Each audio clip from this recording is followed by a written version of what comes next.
बहन का शोषण हुआ होता, क्या तब भी मीडिया ऐसे ऐसे सवाल करती? खासकर नेशनल चैनलों पे बैठे उन लोगों को कहना चाहूंगी, हो सकता है नेशनल चैनलों पे बैठे उनके घर में हो सकता है कि वो भी मोदी जैसे, योगी जैसे, खट्टर जैसे हों, शायद उनके घर में बच्ची, बेटी या वाइफ ना हो, कम से कम उनके घर में बहन तो होगी। अगर बहन नहीं है मीडिया वालों को तो वाइफ, माँ तो कम से कम सबके होगी। तो अपनी माँ को देखते हुए कि तुम्हें शर्म आनी चाहिए कि महिलाओं के सम्मान की लड़ाई खिलाड़ी लड़ रहे हैं। खिलाड़ी अपने लिए नहीं लड़ रहे, पूरे देश की मातृशक्ति के सम्मान की लड़ाई है। और अगर आज 21वीं सदी में अगर एक बाहुबली की बेटियों का शोषण करके और खुलेआम घूम रहा है, रैलियां कर रहा है, तो देश का दुर्भाग्य है। वो दिन दूर नहीं जब गरीब की बेटियों को घर से उठा के नेता ले जाएंगे और हम कुछ नहीं कर पाएंगे। तो ऐसा ना हो, अभी दूसरे के घर में आग लगी है तो मीडिया उसका मजाक बना रहा है। देखिए ये खिलाड़ी, ये अभी तक कहाँ थी, इन्होंने पहले क्यों नहीं बोला? अरे कितना मुश्किल होता उन लड़कियों ने अभी इतना हिम्मत करके जब उन्होंने आज देश के सामने बात रख दी तो देश में कौन सा न्याय दिला दिया?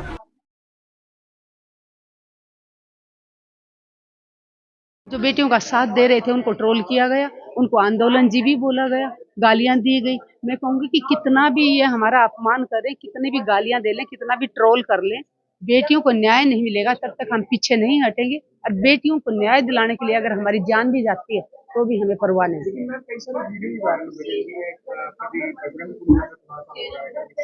देखिए वो सारे इनके हथकंडे हैं कि हमारे खिलाड़ियों ने जो आरोप लगाए हैं, वो जो हमारे खिलाड़ियों ने जो आरोप लगाए हैं वो सत्य हैं।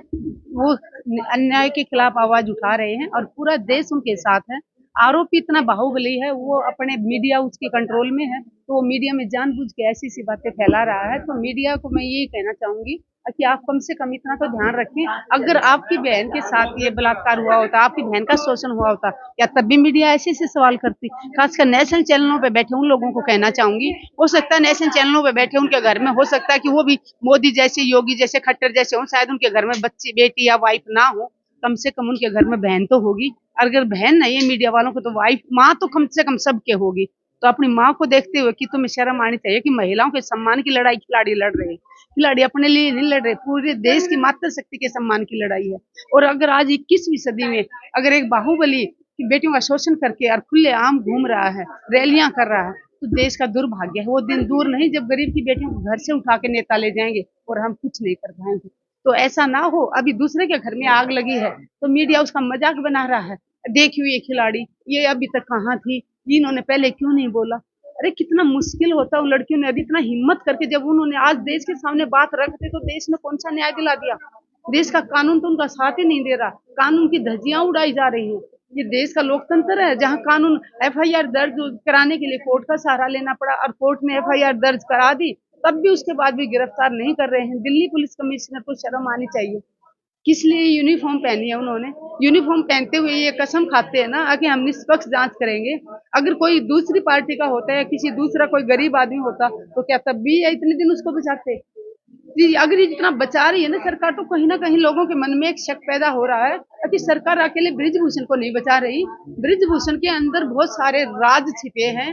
उनको डर है कि कहीं बृजभूषण जेल चला गया और उसने मुंह खोल दिया तो कहीं बड़े बड़े नेताओं का चेहरा दुनिया के सामने ना आ जाए। तो कह रहा है ना कि अगर मेरे को आरोप साबित होता है तो मैं फांसी से लटक जाऊंगा। देखिए कॉन्फिडेंस के साथ कैसे बोल रहा है? वो कॉन्फिडेंस कहाँ, उसने क्यों दबाव डाला? पुलिस से पूछे ना, पुलिस गिरफ्तार क्यों नहीं कर रही है?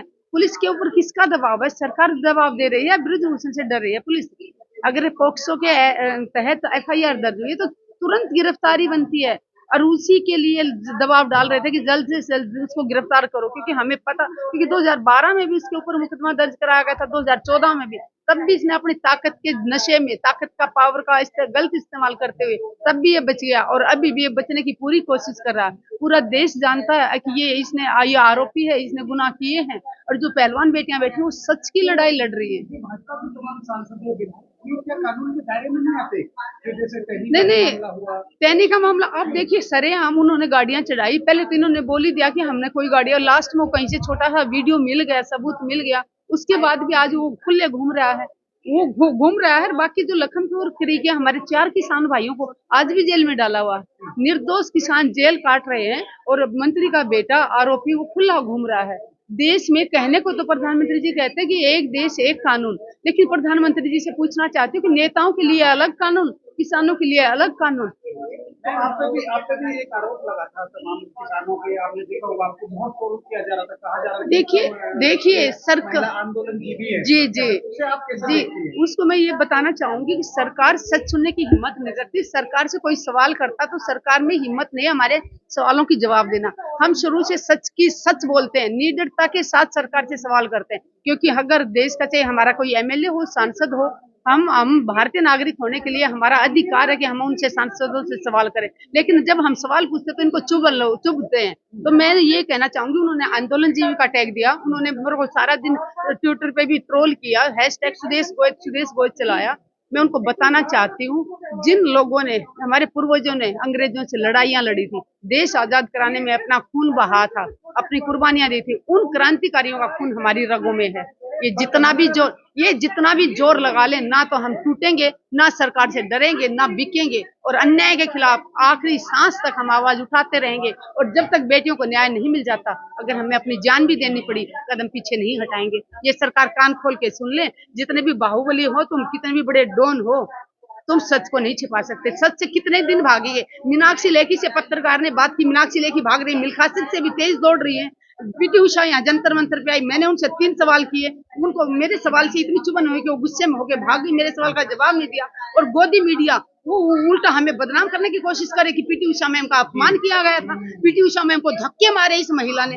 मैं पूछना चाहती हूँ, पीटी उषा मैम के पास जाके आप पूछिए, अगर मैंने उनको टच भी किया हो, तो उनसे एक गाली गलौच भी किया हो, तो वो एक सांसद थी, उनके साथ उनकी इतनी सारी सिक्योरिटी थी, अगर उस सांसद को कोई गाली देता, कोई धक्का मारता, पुलिस उसी टाइम गिरफ्तार कर लेती। तो पुलिस ने मुझे गिरफ्तार क्यों नहीं किया? अगर मैंने उनको धक्का मारा हो या बदतमीजी की हो, तो इतने सारे नेशनल चैनल ऑनलाइन थे, क्यों नहीं वीडियो दिखा रहे? अगर वो मेरे आरोप तो लगा रहे कि महिलाओं ने अपमान किया, कहाँ अपमान किया? 3 सवाल पूछे थे। पहला सवाल था कि महिला मैडम, जब आप मेडल लाए थे, पूरे देश ने आपका सम्मान किया था। मेरा दूसरा सवाल था कि 2-3 दिन पहले आपने खिलाड़ी आंदोलन के बारे में जो बोला, उससे पूरा महिला समाज का अपमान हुआ। मेरा तीसरा और लास्ट सवाल था, आप एक महिला होते हुए महिलाओं का अपमान क्यों किया? मेरा ये लास्ट सवाल सुनते उन्होंने गर्दन ऐसे घुमाई और गुस्से में वहां से चली गई। ये हमारा सांसद हो चाहे एमएलए हो, सवाल पूछने का हमारा हक है। हम आप पहले भी पूछते आए, आज भी पूछेंगे। गोल्ड में जो लड़कियां हैं, उनको ही अगर न्याय नहीं मिल रहा तो आम जनता इस देश में, तो मैं वही तो आप लोगों से बताना चाह रही हूँ भाई, अगर ये इतने ऊंचे लेवल की लड़कियां, इनकी सुनवाई नहीं हो रही है, तो गरीब परिवार की बेटियां, क्या उनके पास इतनी फीस होगी या कि वो सुप्रीम कोर्ट में जाके अपना मुकदमा दर्ज करा लें?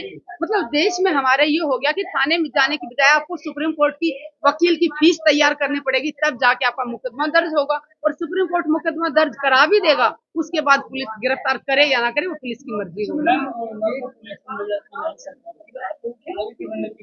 देखिए भाई, बेटियों का शोषण हुआ है, पीछे तो नहीं हटेंगे, टाइम कितना भी लगे। आज आपने यहाँ सुना होगा महिला पंचायत में कि 19 साल के बाद उस बेटी को न्याय मिला था। तो जितने भी साल हमने लड़ाई लड़नी पड़े, लड़ाई जारी रहेगी, आखिरी सांस तक जारी रहेगी।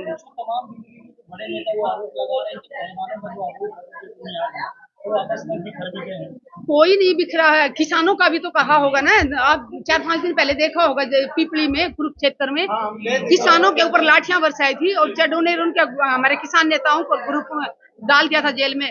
तब भी खट्टर सरकार को एक बहन था कि किसान बटे हुए हैं। मैं उनको भी बताना चाहती हूँ, खट्टर सरकार कान खोल के सुन ले, और मोदी सरकार भी, केंद्र की सरकार भी सुन ले। किसानों के संगठन का नाम अलग हो सकता है, किसानों के भेष अलग हो सकता है, किसानों की भाषा अलग हो सकती है, राज्य अलग अलग हो सकता है। जब भी किसान पे किसी पे मुसीबत आएगी, पूरे देश का किसान एक है, एक था और एक ही रहेगा। अभी भाजपा की जो कुछ नेता लीडर हैं, आपने देखा होगा, तमाम मीडिया को वो बता रहे हैं, सोशल मीडिया पे भी आ रहे हैं, वो कह रहे हैं कि अगर रेजोल्यूशन ऐसे कैरेक्टर होगा तो हमको भी रात में बुला लेगा। आपने वो वीडियो देखा होगा। उस औरत को शर्म आनी चाहिए, एक महिला होके वो ऐसी बात कर रही है, उनको शर्म आनी चाहिए। बुला लेता, हमें क्या पता तुझे बुलाया है या गई है या नहीं गई, हम उसमें जाना ही नहीं चाहते। लेकिन बेटियों का शोषण हुआ है, हमारी बेटियां सच बोल रही हैं, खिलाड़ी बेटियां झूठ नहीं बोल रही, इस बात का हम गारंटी देते हैं। लड़कियों ने जो आरोप लगाए हैं वो 100% सच हैं, और सच जहां होगा वहां पूरा देश खड़ा है।